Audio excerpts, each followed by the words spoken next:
They turned it off. That's terrible, but that's all right. Honey, thank you very much. Appreciate it. Please. So we have an amazing group of people before me. Amazing. And very proud of you. Somebody said, I was just watching a little news coming down. They said, oh, it's amazing he can find the time in his busy schedule. Believe me, you're the time. My schedule's not the time. Although we do have a couple of interesting things happen. We just had fantastic reports on inflation, way down.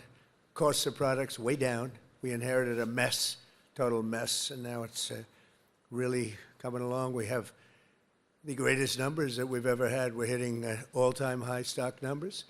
We're hitting all-time high S&P and Dow numbers. You saw that a few days ago at the end of the first year. They said that it was going to take maybe 4 years, the end of the term, to hit 50,000 on the Dow. We did it in 1 year. And likewise, to hit 7,000 on the S&P was going to take at least 4 years, could be 5 or 6. We did it in 1 year. So, and all I know is forget about the stock market, forget about Wall Street. Your 401ks are doing very well. I don't have to ask you. Is anybody doing poorly with their 401k? If they were, you're a pretty bad investor, I'll tell you.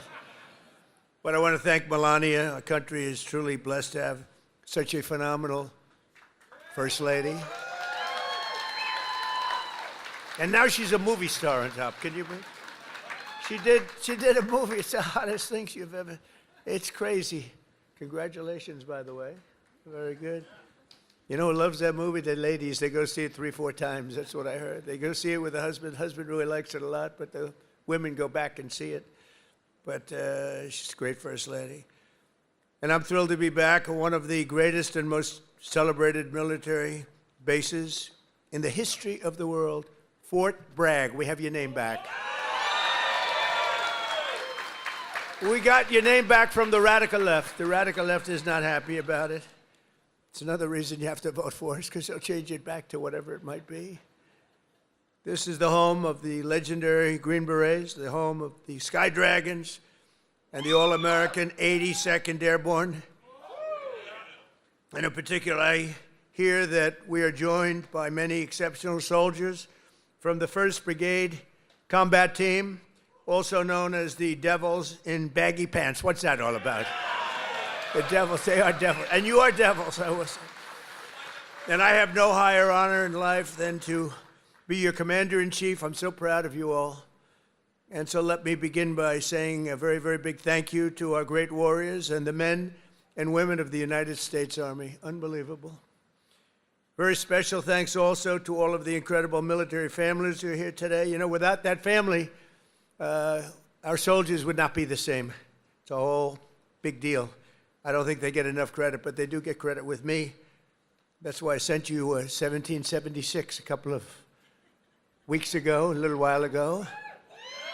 We had a lot of money coming into our country from tariffs, and I said, let's send a little to our soldiers. You know, they came in, they said, sir, we can do 1,775.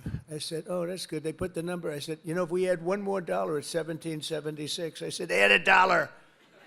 Add $1. Did everybody get 1776? I think so, right? You think the Democrats would have done that? Forget it.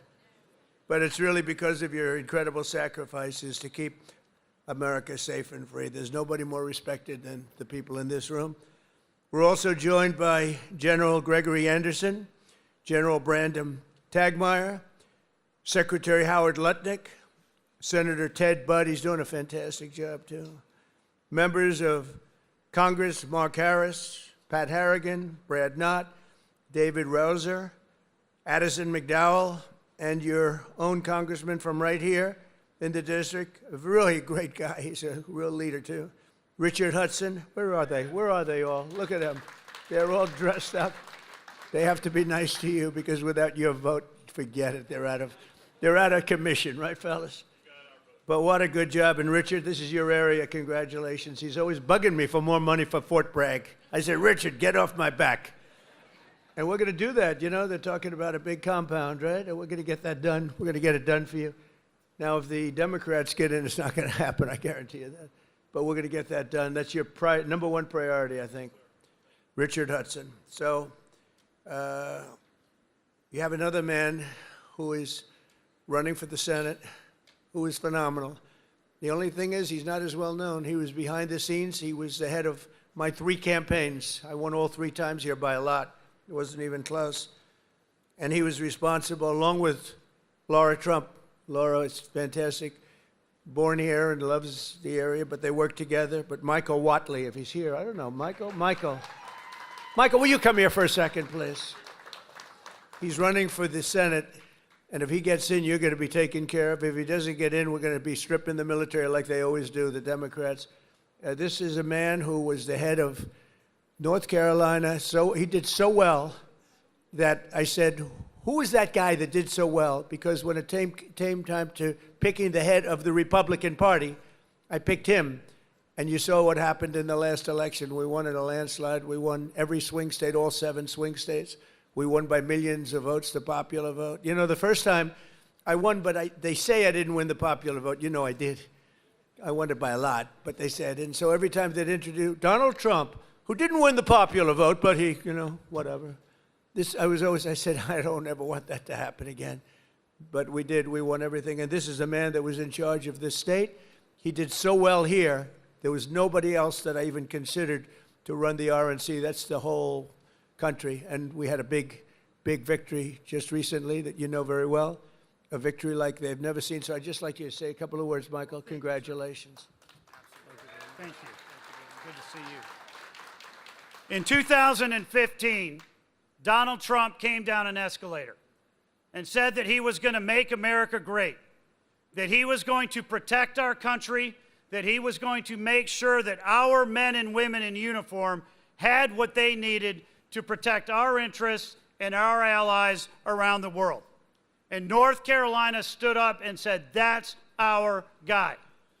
And in his term in office and in this term in office, there has never been a president who has fought for Fort Bragg, who has fought for the men and women in uniform in North Carolina, as well as our veterans, more and harder and better than Donald J. Trump, our 45th and 47th President of the United States of America. I am thrilled that he has asked me to run for Senate in North Carolina and is giving me an opportunity to represent you and to fight for you and every other base that we have in this great state to protect our interests, to make sure that America and our allies are going to be protected.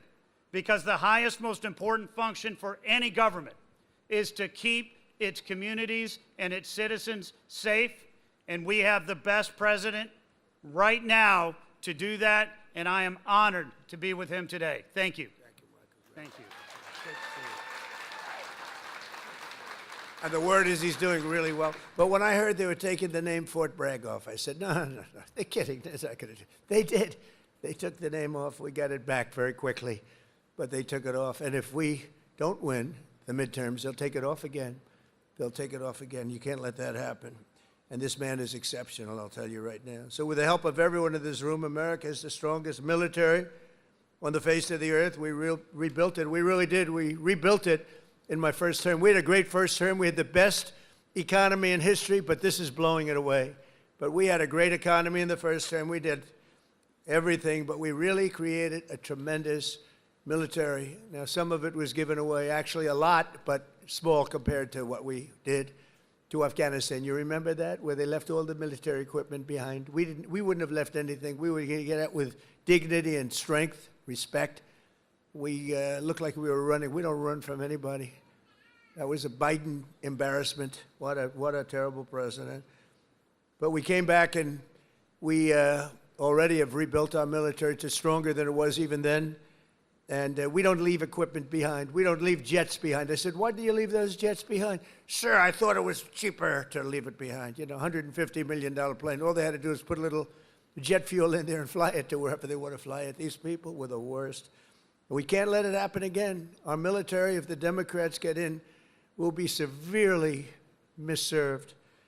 But we rebuilt it in my first term, and now we're making it stronger and bigger and better than ever before. The recruiting is through the roof. You know that after years of recruiting shortfalls, as an example, new enlistments have soared to record highs. We had, a year and a half ago, nobody wanted to join the military. They didn't want to join the Army. You know that. It was like terrible. They didn't want to join the Army, the Navy, the Air Force, the Marines, the Coast Guard, or my beloved, how about that, Space Force. Do we like Space Force? It's turning out to be very important. But they tried to end that, and actually the military refused to allow that to happen. But you couldn't get people to join. And as soon as we won the election, that election took place on November 5th. From November 5th on, it was like a miracle. Now we have waiting lists for every branch of the military, waiting lists of people to get in. In other words, your jobs are wanted by everybody. And isn't that a better feeling? I'm looking at the smiling faces. We've got a lot of smiling faces. You should be smiling.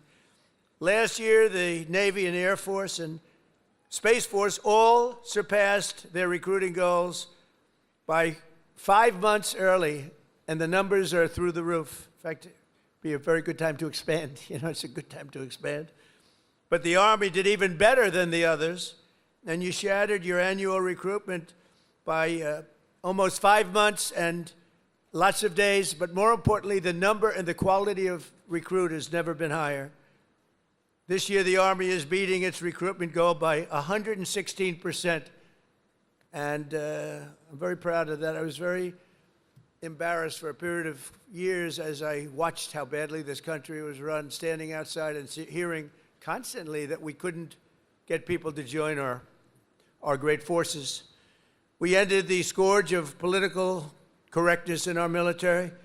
We renamed the Department of Defense to the Department of War. Think of it, we won World War I. We won everything. World War II. And everything before, during, and a little bit after, except we fought a little bit differently. We fought to be politically correct. We were a politically correct force with the presidents. But now we have a real force, and you see that with what we did in Iran with the B-2 bombers. A lot of you were involved in that. And what we did recently in Venezuela, nobody ever saw anything like that happen. A Venezuelan general who was on the site, but he moved out fast enough that he lived, because most of them didn't. But he was on the site. He said, we were totally prepared. We saw the planes coming. We saw everything coming. You know, they're a good, strong force. And he said, we got hit like nobody's. They were hit from 17 different directions. They said, there's never been anything like that. It was over in like literally a minute. Everybody was running for the hills. And that's what we have. We have the strongest military in the world by far. We have the best equipment. We have the greatest people, soldiers. We brought back merit as the sole consideration for advancement and promotion in our military. We won the Supreme Court case, shockingly in that case. It took courage to come up with that decision. It's based on merit. Now you want to get into a college, it's based on merit. It's not based on anything else. You want to get into the military, got to have a little muscle. You got to be strong, like these people here. It's like, you're like central casting. I'm looking at all these beautiful-looking people. But you have to be a certain type to do well. And we were taking anybody that wanted to get in because we wanted to be politically correct. No, it's based on merit now. You get into the military based on merit. And other places also based on merit. There might be advantages to other people in other fields. But this is all based on merit. As long as I'm president, we will be the best led, the best trained, the best equipped, the most disciplined, and the most elite fighting force the world has ever seen. That's what we've turned out to be, and everybody knows it. They all know it. Every country knows it. I speak to all of them. They know exactly what they would be up against. Hopefully we'll never have to test them. And because of our strength and because of what we do, we probably won't have to be tested. That's why this year we're investing also $1 trillion in our armed forces, most we've ever spent. And next year it's being raised. In fact, we're going to be building a number of battleships. You ever hear of battleship? You know, World War II, you saw those big ships, the Iowa, the Alabama, the Missouri, they're going there, sailing through that water like it's nothing. Those big waves are crashing into the front. The hulls are made of 7 inches of steel, not aluminum. Aluminum's fine, by the way. I don't want to hurt the industry. We're doing very well. But I'll take steel. And it's going through those waves like it's a hot knife through butter, right? And it was incredible. It was a great thing. It was a great act of beauty when you looked at that, the scenes, Victory at Sea. I don't know if has anyone ever seen Victory at Sea? Probably the ones that have would have joined the armed forces when you have, but Victory at Sea. And you looked at those battleships. So now we're building 10 of them, initial order, 10. And I said, what about reinstating the old ships? We have some of them in dry dock. Some of them are museums right now, like the Iowas and Rancho Palos Verdes in California. You have a couple of them, and they're still very powerful looking to me. So I said, what about bringing them back? They said, sir, it would be no good. Why do you say that? The new battleship that we have, which I've seen and helped design, I put a little more spirit in the hull, a little more, give me a little bit more hull. And I want that ship to look gorgeous, you know. Forget about stealth. They say, oh, it's stealth. They design ugly equipment for stealth. Well, we're designing great-looking equipment, also stealth.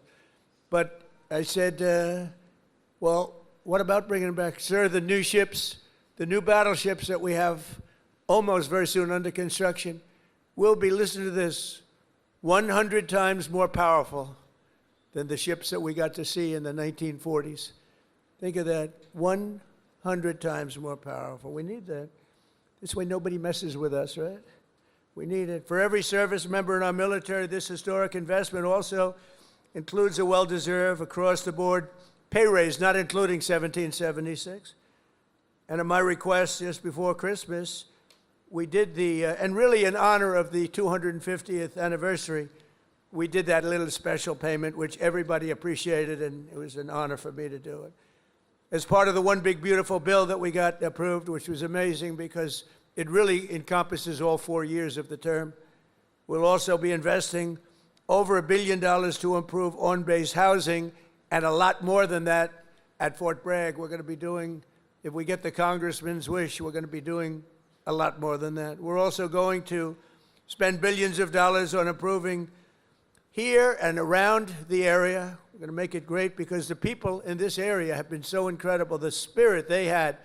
When they changed the name of this base, the spirit, not even military people, they were so proud of that name, Bragg. They said, we have to bring it back and keep the area safe. It's a great area. In fact, I'm thinking about moving here someday. Maybe I'll move here with our great movie star. We'll move here with our First Lady. We'll move to Fort Bragg. Would you like that, darling? Very much. She loves you. It's a possibility. Actually, it's not a bad idea because we love it.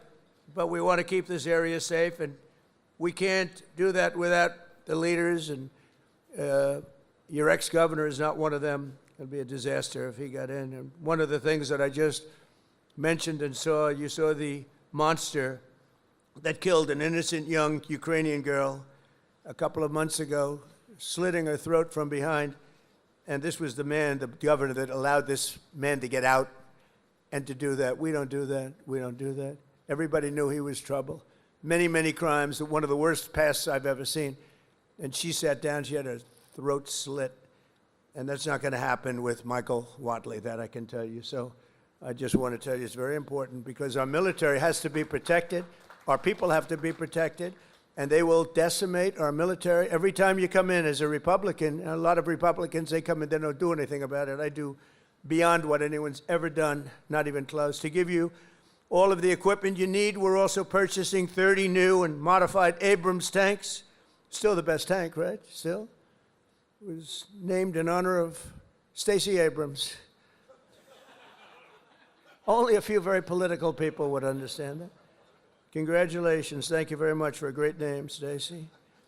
But brand new Abrams tanks, 48 new Black Hawk, Chinook, and King Stallion helicopters, the best in the world, the latest equipment, and 86 armored multi-purpose fighting vehicles, all of the things that you've been wanting to get, all brand new. And we're going to be reviving our strength. We're going to be doing many other things that nobody thought was even possible. And we're actually using that strength to defend the core and vital interests of the United States and, very simply put, America first. You know, it's all about America first. We were putting America last. These people that We're running our country. We're putting us last. We're now America first. And we'll help other countries. We have a very good relationship with NATO, but NATO took advantage of us for many years. We were paying for almost 100% of NATO. Now they're paying their own bills. I got them to pay. We took them from not paying 2% GDP to paying in full 5% GDP. Big difference, like day and night. With the help of our military, we stopped the invasion on our southern border for 9 straight months. 0 illegal aliens have been admitted into the United States, and that's done by the radical left. Those charts are made up by the radical left, so I can't imagine that they could be wrong, because it seems hard to believe we could have had 0. My friends, these are early supporters. I have so many supporters up here. How the hell did you get into the military base? It's amazing. I'm a little worried about that. Let's check security. But no, I have so many. You know, I have women from North Carolina. It's about 50 or 60 of them, and they followed me all over the place. Where are they? Here, they got to be here. Oh, yeah, there they are. They're great. Oh, there they are. There are sometimes 50, and I don't know what the hell's going on with their husband, because they're, you know, traveling to California. They're all over the place. But they've gone to almost 200 rallies, and it's so great. It's so great. We have Susie Wiles here also, who's the first female chief of staff, and she's done a fantastic job, and she's standing right next to those great patriots from North Carolina. No, they would go all over. It didn't matter where I was. Sometimes I'd see them, like, I made a speech in London. They ended up being, they must be pretty wealthy. That's all I know, because they do a lot of traveling. But thank you very much for being here and for your support for years, because they were there right at the beginning. 2015, even 2015, before we started, some of them were there before I even announced. They said, he'll be a good president. We need a good president. But they're amazing patriots. Thank you very much. Appreciate it. And last summer, I ordered devastating strikes on Iran's key nuclear facilities, and something that was called Operation Midnight Hammer. That's exactly what it was. 1 o'clock in the morning at midnight with no moon. You couldn't see a thing.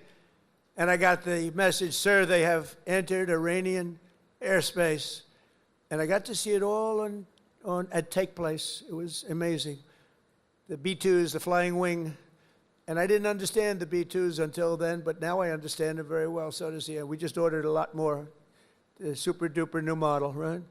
But they flew in. They were totally undetected. And those pilots, I met the pilots. I had them down to the White House, the Oval Office. I gave them all medals, actually. And I said, did you really like doing this stuff? You know, they're flying into very hostile territory. And they said, sir, we couldn't wait. In fact, they wanted to wait. You saw that what was happening. People wanted to wait, and the pilots and their commander called me and said, sir, we're ready to go. Don't worry about that. That weather's nothing. We want to go, sir. We want to go. Now, if it were me, I'd say, take it easy. Let's relax.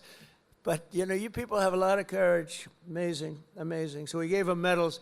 But that was Operation Midnight Hammer, achieving total obliteration of the Iran nuclear potential capability, totally obliterated. And think every single one of those 100,000-pound bombs hit its target, which happens to be an air shaft that goes directly into the facility. I don't think they'll be building air shafts anymore. That's not a good concept. They wanted to get a little air. They wanted to get a little fresh air. It didn't work out too well. No other country on earth could have done what we did. No other country has the weapons. No other country has the skill. No other country has the guts. And no other country has the extraordinary warriors that we have. We have the best warriors in the world, because you can have the greatest equipment, but if you don't have the warriors, the equipment doesn't mean much. Last month, we proved this truth once again when some of our greatest soldiers, right here, to ever live, frankly, successfully captured the outlaw dictator of Venezuela, Nicolas Maduro, and brought him back to face American justice, where he's now, right now, waiting. And that was an amazing night. People saw that. They've never seen anything like it. You know, it's a pretty military country. It was a big base, one of the biggest bases in South America, where he lived. And it was in a matter of minutes before he was on a helicopter being taken out of there. They had to go through steel doors. The steels were like, it was like paper mache. You know what paper mache is? That's weak paper. These guys blasted through every door. They got up to him before he got to the big safe, but that wouldn't have worked either, because they had equipment that was going to knock that out in a matter of minutes, but he never got there. It went so fast. Think of it, in a matter of minutes, when people realize what happened, they're looking up and there's the helicopter heading back to aircraft carriers. So that night, the entire world saw what the full military might of the U.S. military is capable of. And that was an unbelievable operation, but that was a smaller operation. But it was so precise, so incredible. Nobody thought a thing like that could happen. They even talk about the discombobulator because they never got a shot off. The Russian equipment didn't work. The Chinese equipment didn't work. Everyone's trying to figure out why it didn't work. Someday you're going to find out. But it didn't work. It's nice when you can fly in and not get shot at.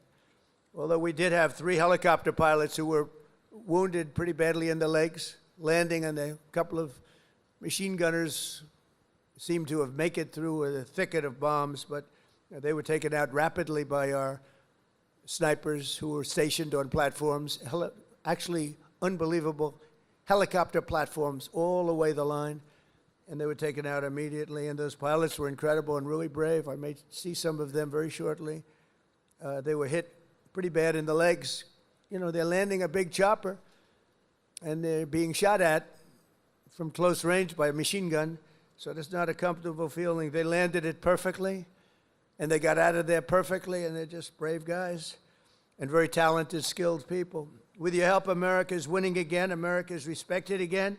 And perhaps most importantly, we are feared by the enemies all over the globe. They fear us. And, you know, I don't like to say fear, but sometimes you have to have fear because that's the only thing that really will get the situation taken care of. We have a situation right now where we sent a very big carrier group to Iran. I'd love to see if we could make a deal. They've been difficult to make a deal. I thought we would have had a deal last time. They wish they did, and that's where we did Midnight Hammer. But with the restored strength and the tremendous power that we've now built up over the last number of years, even though there was an interlude with Biden, who is the worst president in the history of our country. But the interlude, fortunately, was ended quickly, and we started the process again and built upon what we had already done the first 4 years. But we're also bringing peace all over the world. I ended 8 wars in just 10 months. 8 wars are ended, and we have a couple of more to go, but one in particular, Russia-Ukraine. It's a mess. It's a horrible thing, and I think we'll get there. It takes 2 to tango. You have to remember that, and we have to get there.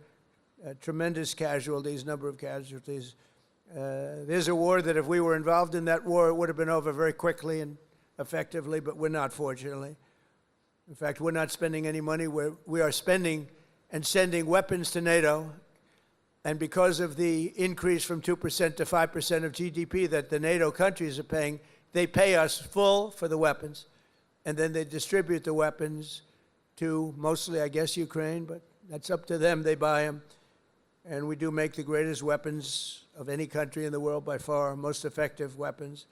So my message to all of the warriors here today is that your commander-in-chief supports you totally. I support you more than, I know you've had a couple of good ones, not that many if you want to know the truth, but we support you more than any of them.